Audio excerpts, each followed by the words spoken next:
In the last few moto camping videos I made, I have been attempting to cook fresh food over a campfire, which is harder than it looks. But I started using tinfoil because it packs easy and light, and the last time I tried it, it was a fail. So find out what I'm doing now to replace my tinfoil.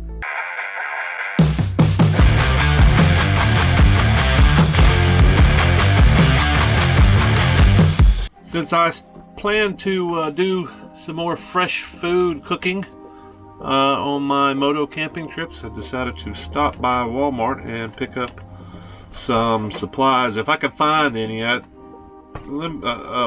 Walmart has some limited quality stuff, but I wanted to see what they had, and I decided I didn't want to spend a whole lot of money experimenting because I've got a pretty good cooking system right now, and instead of buying some stuff that I wouldn't use, I decided to just buy some cheap stuff that I might not use in the future, but something that's packable. But I did, on my way out, I did find this kind of cool knife. It's like, I don't know, it's like 18, there we go, $18.52, and we'll use it to open up the rest of the stuff. Anyway, it's kind of cool knife. I like it, and I kind of wanted something I could carry around in my pocket instead of my camp knife, my Mora, and it's pretty sharp. We're gonna try it out. It's a Smith & Wesson, which means it's made in China. Anyway, I opened this thing in the store the other day, but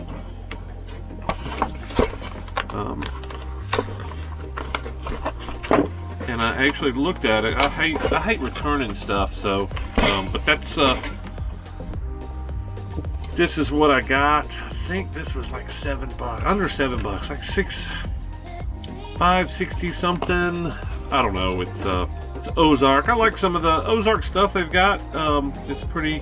That's what made me think of them. Is the last little pocket knife I bought was an Ozark knife, and I was looking for one of those. They didn't have anything that I like, so I just got this guy. But anyway, Ozark Trail, pretty decent quality, especially for the money.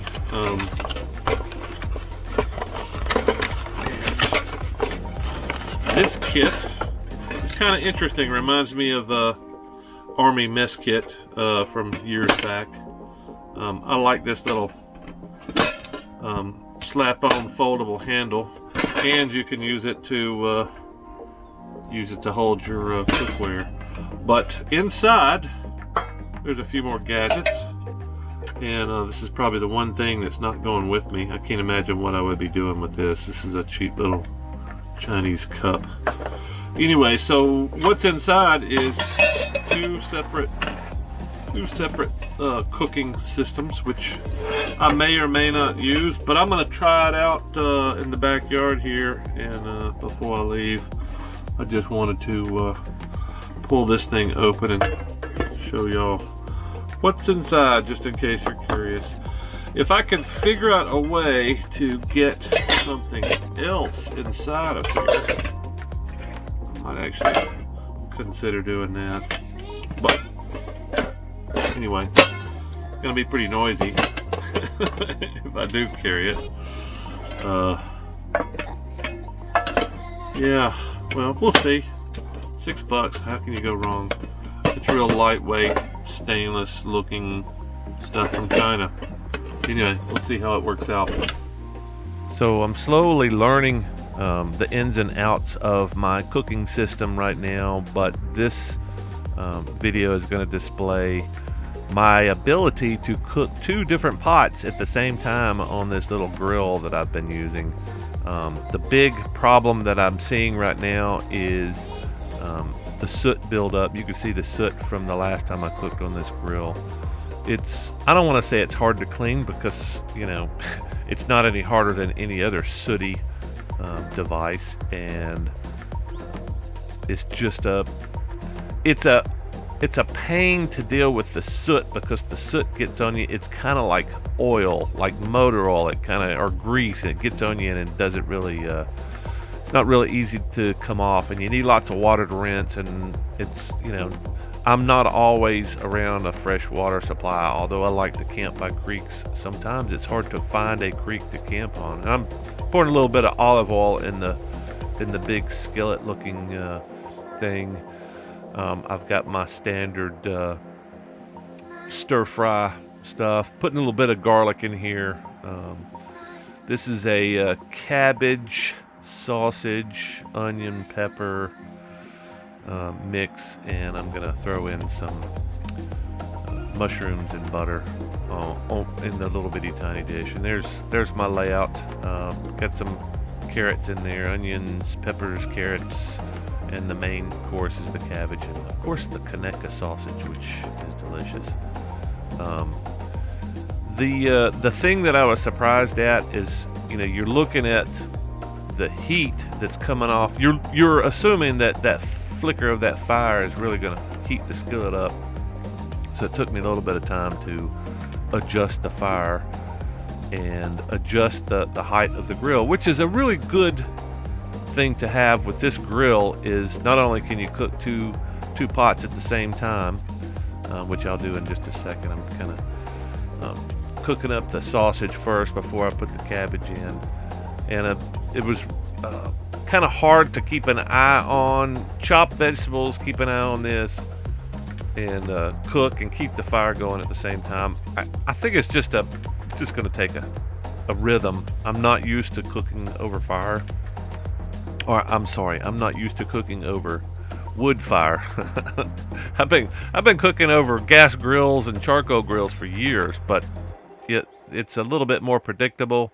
The flame, the fire, the heat, all that stuff is a lot more predictable, and that's kind of why I've always chosen gas, because you can regulate it. Kind of hard to get that lid off because it gets hot, and you can see the fire is going really good here, and it's still not really heating up anything. And I think this is it's just starting to steam here, and this has been several minutes. I think it's probably been 10 minutes before I got the thing to steam a little bit. But I also realized that I could adjust the height of the grill just by pushing those legs into the ground and raising them up and turning them, and so I think the big thing, and here's the mushrooms and butter.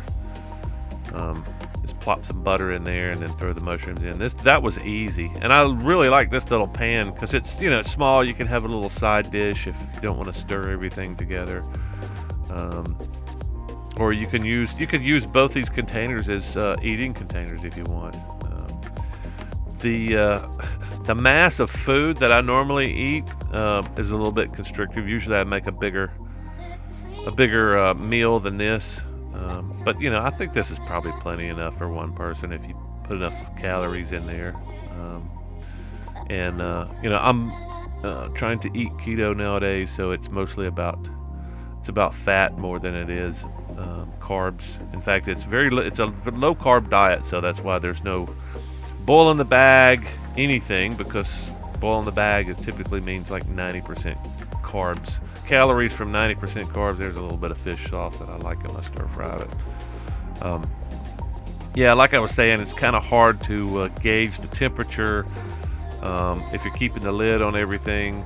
It's kind of hard to see when things steam up, but I'm starting to realize that pushing the grill a little bit closer to the ground is going to help things out. It was very windy this day. You can see the flames flickering off. It's pretty windy day, so most of the heat was getting blown away from the pots. But I really like the setup so far. I think it's probably going to work out really well if I can figure out a way to deal with the soot, because I've got to put this thing back into saddlebags. I've got to put it next to camping gear, and I don't want everything covered with soot. So if I can figure out a way to resolve the soot issue, and not only that, you got nasty pots and pans, you got to clean the food out of that. So it may just involve me taking another bladder full of water, or taking more water. I hate to think that I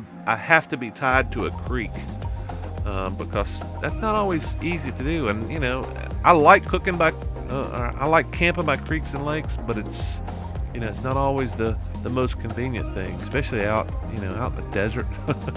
There's not a lot of creeks. Anyway, I think it's very well worth the $6 I paid or $7 I paid for this Ozark stuff. So if you want to try it out, give it a shot. See you on the next video. Hey man, if you like this video, why don't you hook a brother up and hit that thumbs up button and share the video with your friends. I've got lots of other motorcycle stuff coming out, so check those out and click on any of the videos that you see on the screen right now.